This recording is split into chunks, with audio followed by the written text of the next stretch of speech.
same thing with the emails. I just like bulleted out like this is the kinds of content that is going to go in the emails, and of course Aaron will go and actually write the emails and fill it out. But just to like get a sense of what kind of stuff do we want to do and what do we need to get the videos and the emails, which are actually going to be a lot of the meat of the launch, done.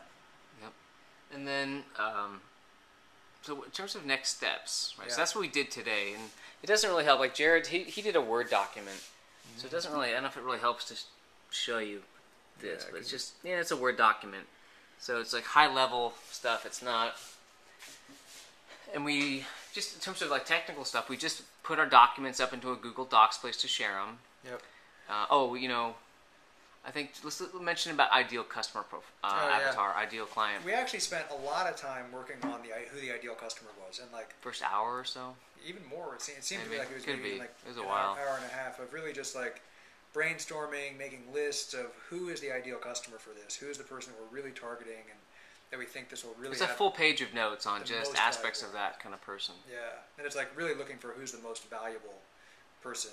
Yeah. For who is this product going to be the very most valuable? Yeah. And I found it to be super, super helpful. I don't know about you. Yeah. Did you?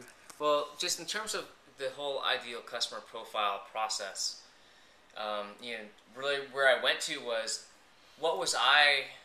This goes back to again, unique geniuses. So you're helping your past self, past, present, future, but start with your past self. So when would I would have wanted this product, or what was? It was when I was either at Salesforce.com or leaving it, or Alloy in this transition period. So I was going back to myself, like, what did I really want? I was someone, I knew I didn't want to do what I was doing.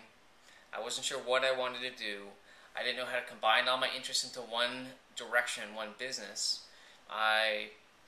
So going back to, hey, what are those things? What was I going through? What was the ideal product that I would have had, that I wish I had back then? So again, my ideal customer here in this case was me. And then also in terms of talk with Jared and a couple other people, just to think about, okay, who do we know who would be the ideal person, and what do they need and what do they like? And this process was really helpful. And it was just like writing it out. In fact, we can just take our raw stuff we did and put it up in like a little blog post or something with this video. But totally. It's very helpful. Because the reason that's so important is when you do the marketing or the landing pages or the products, you're like, okay, if this is the ideal person, then I know what should I tell them, how much should it be, how long should it go for. Like it maps out exactly what the product looks like. You have a much clearer view of what the product should sound like and do and look like and cost for that person for it to be ideal. And not trying to serve everybody, just trying to serve that specific person who would get the maximum value, be the most interested in buying it, and actually get the most value from it. That's it. Yeah. Let's talk about next steps. Yeah. So we sort of were like, okay, what do we do next steps? Probably because we're a little bit tired, and we just, I don't know, what do we do? So what we came up with was, I'll take it to the board here. Yeah. Came up with was, okay, next steps. Again, updating a landing page, which to me is just like a really simple thing to create to capture all these things that we're doing. The second is to focus on building out these draft emails and video scripts, putting some more content around them. Not to write about in detail, but at least just to get a sense of what's in what. The third part is a technical plan. Like, what kind of website do we want? Who's going to build it? What needs to be in it? It actually can be very simple, and it should be very inexpensive. And I know someone who can put it together and who can hook up our shopping cart stuff. And then this last piece is, what can we show to partners?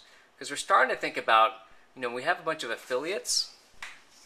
We have a bunch of affiliates who I know are going to help, but there's more that we know want to help with the launch or could help, but we want something more concrete to share with them, saying, here's when the launch is, here's how much the product is worth, here's who it's for, here's why, like who will get the most value from it, and is something that's more tangible to actually sign up partners so they can say, yes, we will help you do this.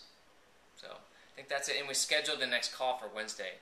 And at this point, we don't need to get together yet, and I'll be gone out of town for a couple of days, so it's like, all right, let's at least have another next step so we can talk next Wednesday to catch up as we trade some of the content back and forth and work on the email and video scripts, for example. So I think that's it. Jared, anything else you'd like to add? I think that's it, man. Oh, we forgot the financial goal. We set a financial goal. Oh, we set a financial goal. $100,000. Which that's not just for the first launch. This launch will have some stages, a couple stages. So it's probably it's maybe 3 actual launches. But anyway, $100,000 is the financial goal for this project. And that's the financial goal after not including affiliates. Yeah, so it'd be the total revenue that comes in after affiliates are paid. So it might actually the total revenue that this generates for everybody could be more like $200,000. Would be the goal. We'll see. See how it goes. That's it. Later, Gator.